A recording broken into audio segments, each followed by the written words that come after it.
Hey guys, this is Aditya Verma and welcome to another video. So the most awaited S10 launch event just went by and we are all excited about the various launches at the event, especially the S10 lineup. In this video, I'm going to review some of the features of the announcements at the launch event. So let's go. So about the anticipated S10, and it basically goes almost as I guessed in the leaks and rumors video, which will be linked in the cards above or the description below. There are 5 models of the S10: the S10, the S10 Plus, the S10E, the S10 5G, the model which brings in 5G, and there's another folding phone which was introduced by Samsung, and it is known as the Galaxy Fold. The phones bringing cool and exciting features such as the HDR10 Plus, the UFS 3.0 and an ultra-wide lens among the others. So about the S10 is a 6.1 inch 1440p panel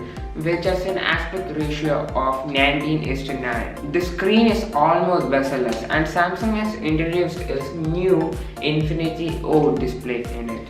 It is IP68 and the display is a dynamic AMOLED panel. The entire body is made of glass except the aluminum frame. The S10 runs Android Pie with a layer of One UI on top. It has now 3 cameras, with the third camera now being an ultra-wide lens with a resolution of 16 megapixel at an aperture of f2.2. The other 2 cameras are a normal and a telephoto cameras respectively. They both have a resolution of 12 megapixels. And except the ultra-wide camera, the other 2 cameras support OIS. This is the case of the rest of their phones too. The front camera is now 10 megapixel instead of last year's 8 megapixel, and it is now capable of shooting 4K at 30 FPS. The battery is 3400 mAh. RAM is 8GB and storage variants are 128GB and 512GB, which is expandable up to 1TB through a micro SD card. The prices for the S10 starts from $899. So coming to the S10 Plus, we get some upgrades even in terms of build. So as per leaks, the S10 Plus now has an option for a ceramic build with black and white colors. The display is 6.4 inch and we get the screen to body ratio of 88.9%. There's an option for 12GB of RAM, which is coming with the new 1TB core version, and you can expand this 1TB even further to 1.5TB through a micro SD card. While the rear cameras are the same through a triple camera setup, the front is now upgraded to a dual camera setup, with the secondary camera now being an 8 megapixel RGB sensor used for portraits, and this is accommodated through an Infinity O display. And Samsung, let me tell you, that design looks poor from afar. The battery is now 4100 mAh and prices start from $999. The S10E is a budget version introduced by Samsung, which is likely to compete with Apple's counterpart, the iPhone XR. The S10E is a 5.8 inch flat display unlike the other versions, and it has an Infinity O display. I think I personally like the S10E the best. The flat screen matches perfectly with the whole bunch, and aesthetically it's the best of the bunch. The S10E has 2 rear cameras unlike the other 2 versions, and these are a normal lens and an ultra-wide lens of 12 megapixel and 16 megapixel respectively. The front camera is 10 megapixel and it shoots 4K at 30 FPS like the S10. The S10E is available at 6GB of RAM and 120GB of storage, and 8GB of RAM and 256GB of storage, and it starts at $799. That is a phone which has given the least attention out of the bunch, and this is called as the S10 5G. Guess where the first to introduce 5G OnePlus. However, I like the specs of this phone the most.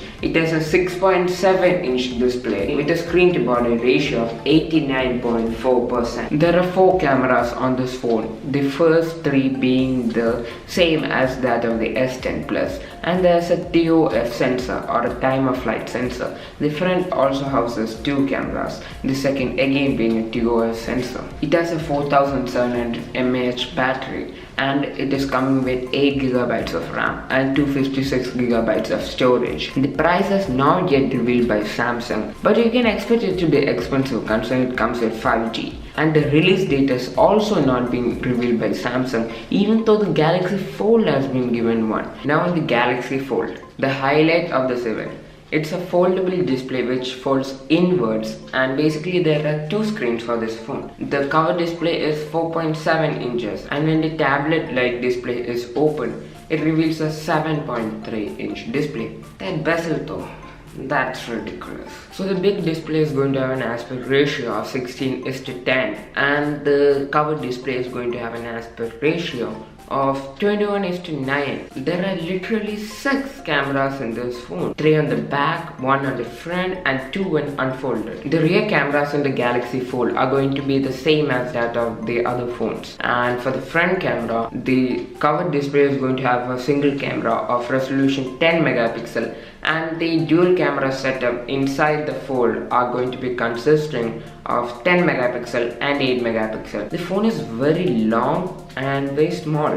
The folds have 2 gears and hinges, and I'm impressed that there are no sticking protrusions which companies keep in order to save the components inside. However, this thing looks like a slab. The battery is 4380 mAh, the RAM is 12 GB and the storage is 512 GB. It has what Samsung calls as app continuity, which basically means that you can work on different displays at the same time without missing out on anything. Also, now you can multitask up to 3 apps at the same time. Now, a key difference in all the S10 models except the S10E and the Galaxy Fold is that they're going to have in-display ultrasonic fingerprint scanners which are made by Qualcomm. The S10E and the Galaxy Fold are however going to have side-mounted fingerprint scanners which are placed on the power button. Also, Samsung brings in a new feature which they call as wireless power share, which is a version of the reverse wireless charging brought by Huawei last year. Now, these were the phones which were introduced at the event. Samsung has brought in a new pair of wireless earbuds known as the Galaxy Buds. These have what Samsung calls as the active dual microphones, one on the outside and one on the inside, and these switch depending on the noise level in the surroundings. You can also charge your wireless earbuds with your phone. Then Samsung has also brought together 2 new smartwatches known as the Galaxy Fit and the Galaxy Active. The Galaxy Active can now survive up to 5 atm of pressure and it's IP68. It has a battery of 230 mAh and it connects to your phone via Bluetooth 4.2. The Galaxy Fit is Samsung's Fitbit and it's much smaller and lighter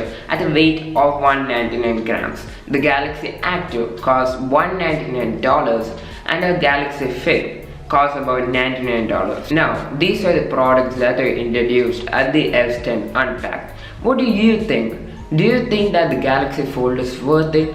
And what do you think about the rest of the S10 series? Let me know in the comments down below. I hope you enjoyed this video. If you did, make sure to hit the like button and click subscribe. And when you hit subscribe, make sure to hit the notification button so that you get notified for all my future videos. And that's it for now. This is Aditya and I'm signing off. Bye!